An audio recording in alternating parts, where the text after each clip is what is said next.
Stéphane Hessel, merci de nous recevoir. Bonjour. Bonjour. Dans le cadre donc, de ce petit entretien pour le site algérie2012.com. On connaît votre parcours extraordinaire. Vous avez été co-rédacteur de la Déclaration universelle des droits de l'homme, ambassadeur de France à l'ONU. Vous avez un parcours extraordinaire, grand écrivain, poète. Vous avez également un lien avec l'Algérie. Mais oui. Pourriez-vous nous le raconter ? Alors j'ai eu la chance de poursuivre comme tout le monde et avec beaucoup d'émotion la lutte de libération des Algériens pour leur indépendance. Je connaissais beaucoup de ceux qui ont contribué à ce que la négociation aboutisse. J'ai été un grand ami de Germaine Tillon qui a fait beaucoup pour qu'on connaisse mieux le problème algérien en France.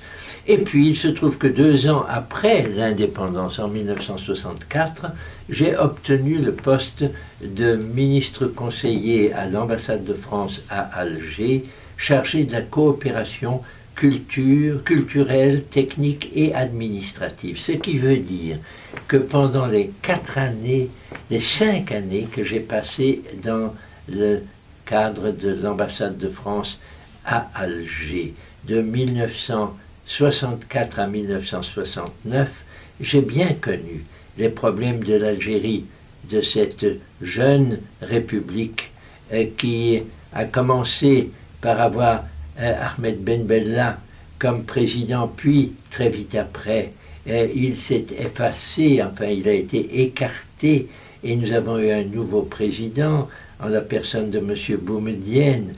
J'avais, moi, pour interlocuteur, les principaux hauts fonctionnaires de l'Algérie de cette époque, ceux qui essayaient de mettre en place une nouvelle administration scolaire et universitaire. J'ai été beaucoup aidé pour mes contacts par un homme qui a été mon camarade de l'école normale supérieure, c'est André Mandouze. Il était très apprécié par les autorités algériennes. Il avait vraiment lutté à côté de tous ses amis, témoignages chrétiens, pour la libération de l'Algérie, et il avait pris les fonctions de directeur de l'enseignement supérieur, puis de recteur de l'université. Pour ma part, il m'incombait de trouver à la fois des postes en France pour les Français qui ne voulaient plus travailler en Algérie alors qu'ils y avaient passé de longues années, et aussi de trouver des remplaçants pour eux, c'est-à-dire des enseignants, des agronomes, des ingénieurs, qui pourraient donner à cette nouvelle Algérie, cherchant sa voie, le soutien qu'elle souhaitait de la part de la France. Malheureusement, ça n'a pas duré aussi longtemps que je l'aurais souhaité.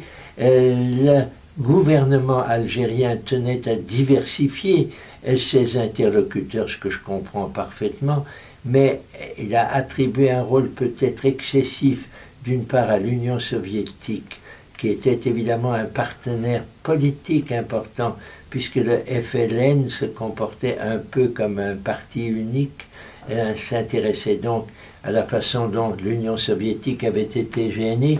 L'autre interlocuteur, c'était l'Égypte, qui a fourni pas mal d'enseignants, pas toujours les plus qualifiés. C'est pas facile. La langue arabe n'est pas exactement la même en Égypte, en Algérie. Il y a donc eu quelques difficultés, de sorte que, quittant moi-même l'Algérie en 1969 pour reprendre un poste au sein des Nations Unies, j'ai malheureusement constaté que l'évolution ultérieure de l'Algérie dans les années 70, 80, 90 était pleine de problèmes non résolus. J'aurais souhaité que l'Algérie accordât plus d'importance à son agriculture. Malheureusement, elle est tombée en déshérence, qu'elle ne donne pas toute sa place à l'industrie lourde et davantage au développement des petites entreprises, tout cela sur la base d'un grand programme de développement du pétrole et du gaz.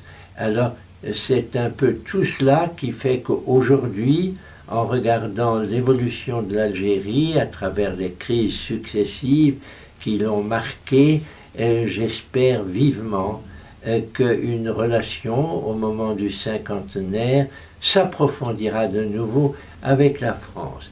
Les Français aiment l'Algérie. Je prétends aussi que les Algériens aiment la France. Je le pense aussi. On se le dissimule peut-être quelquefois, mais profondément, il y a beaucoup de points communs et on devrait pouvoir mieux en profiter. C'est encore un message d'espoir que vous donnez pour les relations France-Algérie. J'aimerais revenir sur des points d'histoire. Vous avez été, dans votre long parcours, également un membre de la résistance lors de la Seconde Guerre mondiale.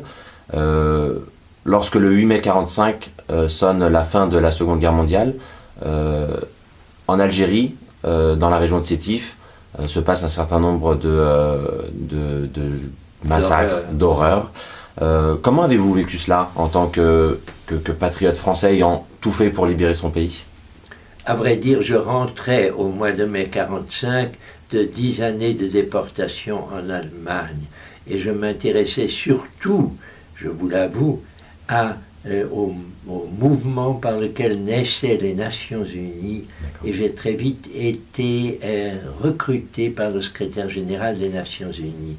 J'ai eu naturellement connaissance des affreux événements de Sétif et j'étais de ceux qui en ont beaucoup voulu aux médias français, qui ont présenté ce drame presque comme une faute commise par la résistance algérienne à laquelle il fallait bien que la France réponde, et ce n'est que progressivement qu'on a su à quel point la riposte française a été meurtrière et donc vraiment inacceptable.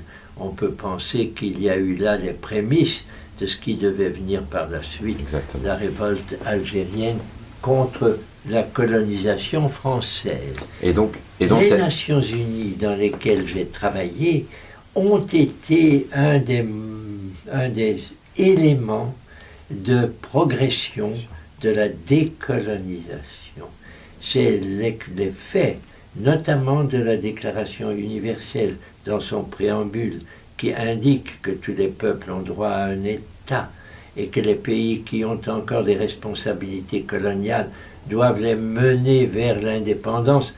C'est ce qui a toujours été ma conviction. Dans la période qui a précédé la guerre, je pensais déjà que notre travail en Afrique du Nord devait conduire ces pays à l'indépendance. J'ai travaillé avec Pierre Mendès France qui a apporté à la Tunisie un premier moment de développement vers l'indépendance. J'ai connu aussi avec Edgar Faure le développement au Maroc. Mais en Algérie, nous avons trop tardé à prendre le bon chemin. Il faut dire que l'Algérie était pour la France une terre de peuplement et pas seulement de colonisation comme la colonisation britannique ou celle au Maroc et en Tunisie. Il était donc plus difficile de se décrocher de ce pays. Il a fallu y arriver. Le général de Gaulle, quand il est arrivé au pouvoir, après l'appel lancé par Alger, ne me paraissait pas d'abord qualifié pour apporter l'indépendance à l'Algérie. Je me trompais et j'ai accepté ensuite, avec beaucoup de reconnaissance, le travail qu'il a fait. J'aurais voulu qu'il fasse plus vite, mais finalement, on y est arrivé. Et lorsque l'Algérie est devenue indépendante, mon premier souci a été d'essayer de me faire recruter par l'ambassade de France à Alger. Et ce qui a été fait par la suite. Voilà. Durant la guerre d'indépendance de 54 à 62, si vous devez, pour vous, caractériser l'événement le plus important, le fait le plus marquant lors de cette longue guerre, pour vous, quel a été le tournant en fait? Je pense que la mobilisation en France de citoyens convaincus qu'il fallait aller à l'indépendance a été très importante. À l'époque, j'étais à la tête d'un petit club que nous avons appelé le club Jean Moulin et qui a pris toute l'action possible pour convaincre les Français, les militaires français, qu'il ne fallait pas faire la guerre en Algérie qu'il fallait même déserter de l'armée plutôt que de s'adonner à ces actions dramatiques qui ont marqué la guerre d'Algérie. Le moment à cet égard a été le métro Charonne, vous vous souvenez peut-être, mais aussi le 17 octobre, et j'ai encore tout récemment manifesté sur le pont Saint-Michel contre ce que l'on peut considérer comme une opération de violation des droits et de manque de respect pour les Algériens qui vivaient en France, l'opération par laquelle on en a liquidé plusieurs centaines le 17 octobre, à l'époque où M. Papon était préfet de police. Effectivement. Et d'un point de vue plus personnel, pour vous, quel a été l'événement le plus fort en émotion lors de cette période difficile? Vous pensez la période de la guerre d'Algérie? Oui, entre 54 et 62, pour vous, en termes d'émotion, quel était le moment le plus chargé? C'était, disons, la chute de la 4e République et la venue au pouvoir du général de Gaulle. Ça a été le moment où la situation de l'Algérie a pesé le plus lourd sur l'évolution du gouvernement français. Très bien. Alors, l'Algérie a maintenant 50 ans. Que cela vous inspire-t-il? Alors, c'est un pays pour lequel j'ai un attachement profond, pour y avoir vécu longuement, être resté en contact. J'ai présidé l'association France-Algérie à la suite de Germaine Tillon, qu'il avait présidé dans les débuts.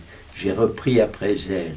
J'ai toujours eu le souci de ne pas laisser se distendre les relations entre ces deux pays, chargés d'histoire, chargés d'émotions contradictoires, avec de la violence et aussi de l'amitié. Et je pense que le moment est venu, après 50 années, de maintenant regarder l'avenir plutôt que le passé, de ne pas ressasser les divergences qui ont pu exister entre des Français et des Algériens, et de se dire que nous sommes des deux côtés de la Méditerranée, deux pays qui peuvent ensemble faire beaucoup pour faire progresser la paix dans cette région du monde et le développement dont l'Algérie a évidemment le plus grand besoin. Très bien. Pour terminer, si vous devriez caractériser l'Algérie en 3 mots pour vous, ce qu'elle représente, ce qu'elle est pour vous, vous utiliserez quel mot? Je dirais, l'Algérie est un des pays où les divergences entre ses habitants sont les plus fortes et quelquefois s'expriment avec le moins de retenue. Quand vous avez 3 ou 4 Algériens en face de vous, vous êtes sûr qu'il y en a au moins 2 qui ont une opinion différente de l'autre. L'Algérie a encore besoin aujourd'hui de s'homogénéiser, d'accepter une politique commune forte.